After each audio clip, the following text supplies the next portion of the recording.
It's only fair to say that both the Galaxy Note 5 and the LG G4 arrived with high expectations. They continued the strong momentum ignited by their predecessors, and this only serves to make the direct comparison between them even more interesting, for both are high-end phablets that are unique in their own special ways, and also showcase how differently the two Korean art rivals approach their craft.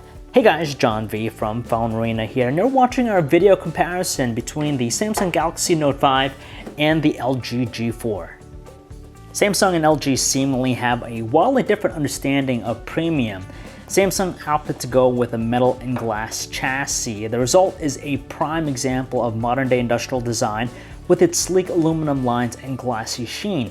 To do this, they needed to shelve the removable battery, micro SD card slot, and IR blaster. These are features that still accompany the LG G4 luckily. However, its design goes in the complete opposite direction, fashioning the warm organic touch of leather against the cold, hard industrial look of present-day flagship.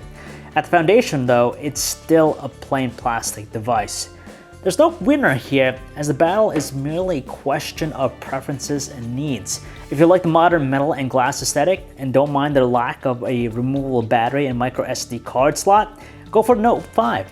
Otherwise, you can go for something different and more practical with the LG G4. The Note 5 has a 5.7-inch Quad HD Super AMOLED display, while the LG G4 uses a 5.5-inch Quad HD IPS LCD panel. Not surprisingly at all, they're exceptionally sharp with their high pixel densities, but the properties are still very different. Right off the bat, we can sense that there's something imbalanced about the G4's color reproduction when we place it next to the Note 5. That's because the G4 has a color temperature of 8,031 kelvins, whereas the Note 5 boasts a 6,722 Kelvin color temperature, which is much closer to the reference value of 6,500 kelvins. The result is that the LG G4 is inevitably appearing colder, bluish, while the Note 5 exhibits a more neutral tone. In terms of brightness levels, the displays are on even ground, but the Galaxy Note 5 has a small edge. With everything taken into account, the Note 5's bigger, brighter, and more color-accurate Super AMOLED screen makes for a clear winner over the G4. Both phones run Android Lollipop, and while their functionality overlaps to an extent, the user experience is different in each. The Note 5 continues the approach of slimming things down and is aided by the barrage of features that accompany the S Pen stylus, which makes it stand out from the rest of the big screen pack. The G4 is about as easy to get into, but also bears many of the core LG experience features. We're talking stuff like knock on, turn on the screen, turn it off with a double tap. You have the Q-Slide apps that appear over whatever we're doing at the moment, and dual window for true multitasking. At the end of the day, the major difference between the Note 5 and the G4 is the presence of the S Pen functionality with Samsung's product. In terms of technological advantage, it's pretty clear that the Note 5 is a more advanced device with its octa-core Exynos 7420 chip with 4GB of RAM. To its credit, though, the G4's hexa-core Snapdragon 808 chip with 3GB of RAM is still relevant and formidable, but the benchmark's results don't lie. While there's a little discrepancy when it comes to opening apps and navigating through both phones, the Note 5's all-around faster chipset contributes to significantly better performance in gaming tests. In fact, the G4 is actually closer to last year's Note 4 in this regard. The Note 5 features a 16-megapixel main camera with optical image stabilization and a 5-megapixel selfie shooter up front. Meanwhile, the LG G4 stands up to it with a 16-megapixel camera of similar rank, but one-ups the Note 5 with an 8-megapixel selfie snapper. LG's rear camera has some unique spices and flavors of its own, such as laser-assisted autofocus and a dedicated color spectrum sensor for reproducing natural colors.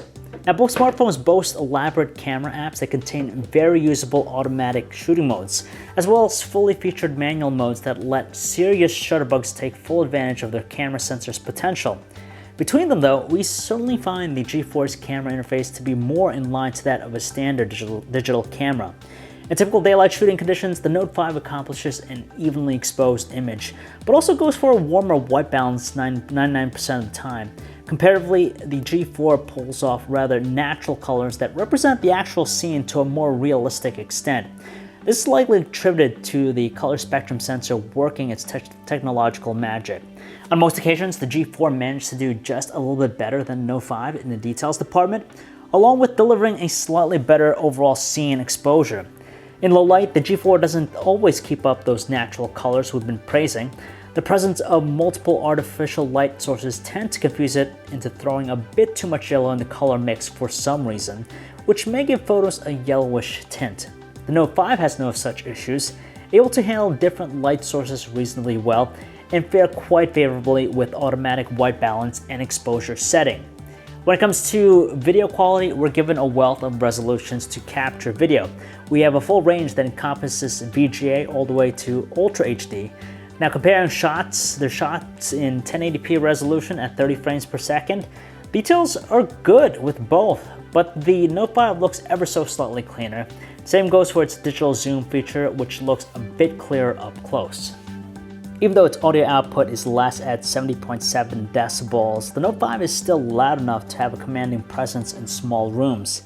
The G4, though, offers a maximum output of 79 decibels, which feels borderline deafening. Naturally, there's plenty of volume to let music travel far in small and larger spaces, but the sound feels pretty flat, unless we adjust the equalizer settings. When it comes to watching videos, we have no qualms whatsoever with either, as they smoothly play all sorts of videos and come packaged with their own multitasking functionality. It's great that the Note 5 offers an extra volume mode for those situations where the normal earpiece volume isn't enough. Turning it on indeed strengthens the tone a little bit, but the compromise is made in the hint of crackle that accompanies voices. On the G4 side, it gets the job done in most situations. However, there's a slight hint of distortion to voices through the earpiece that make them sound a little bit artificial. Two phablets, two 3000 mAh batteries. We have a clear win with one of them, despite the similar capacity batteries. Now the Note 5 reached an impressive 9 hours and 11 minutes of on-screen time, eclipsing the 6 hours and 6 minutes produced by the G4. Now this could be due to its more energy-efficient Super AMOLED technology and the more technologically advanced chipset it offers. Moreover, the Note 5 offers one of the fastest battery recharge times around. It only needs 81 minutes to fill up using the bundled charger, and it comes with built-in wireless charging too, which is something that the LG G4 lacks out of the box. For the G4 though, it takes 127 minutes to juice it up. Both the Galaxy Note 5 and the LG G4 are superb devices. Save for the lack of a removable battery and micro SD card slot, our hearts and brains go to the Note 5 out of pure technological enthusiasm. By far, it's the more advanced device. From its display, the processor, and battery performance, the Note 5 is simply untouchable, and it managed to differentiate itself from the pack with its S Pen stylus. Then again, it has to be acknowledged that the G4 is currently cheaper than the Note 5, making it more accessible to those interested in a phablet. After all, not everyone's looking for the best graphical performance or the elaborate set of S Pen features. To those looking for a solid high-end phablet that doesn't break the bank, the G4 is a godsend too.